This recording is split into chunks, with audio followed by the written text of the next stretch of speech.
жайды суырыла сілтеп шаппаған, сөз гауһараны жұртқа шаш, мылтықтай түзу оқтаған, кеңесің болса кең тұлға, қырықта жасың тоқтаған. Қорылаған тәтті қауынның ләззатын білмес татпаған, дананың сөзі дәл келер, ұрпаққа нұсқа хат қалған, әуелгі шайыр Фердауси артына назым тастаған, Науаи менен Физули өзгеден озық пешқадам. Аттары мәшһүр әр жайда мүжтәһиттері көп болған, шәдіде шайыр санда бар, шүбәлі сөзге бастаған, майлы қожа күдері алмасын сөздің саптаған, Асан қожа жолбарыс нарқы қымбат басқадан, арқада баялыбым атағына мақтанам.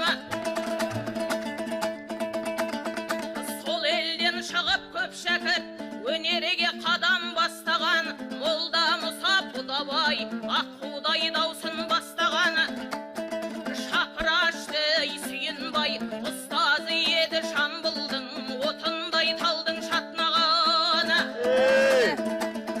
Кіші жүздің ішінде шораяғылы омарды, есетсе әркім құмарды, арнадан терең аттаған, құлын шақмай көт құлмінбет, сөздерін халық жаттаған, Бақтыбай төреші жақыны ұйтқытып соққан қос бұран, даңғырын жүсіп ерімбет, жел сөзді әрлеп баттаған. Тұрмаған бет қуаныш, даңқы кеткен туалыс, суындай сырдың қаптаған, арналы шүйрік алшында, мұнан да басқа көп болған. Орынбай балта мәнсүрлер, шу десе жүйрік поштадан, ит алмас ақын жалайыр, салмақты шораға саспаған.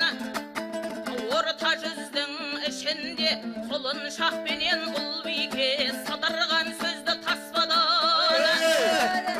Жоғарғы жатқан дулатта өзбек бабаң, қарт бабаң, әкім керей Нұралы, Жиенбай жырау мақтаған, қазанға бақын жаныста, ағызған суды қақпадан, тасқа салса таймайтын, осылар жүйрік ақтабан. Опасыз келте дүние-ай, өте шықтың омыраулап, неше бір жайсаң қасқадан, сөйлеп қал тілім кең толғап, гауһардай таза сөз жолдап, кез келіп қапты көпшілік талайдан басын.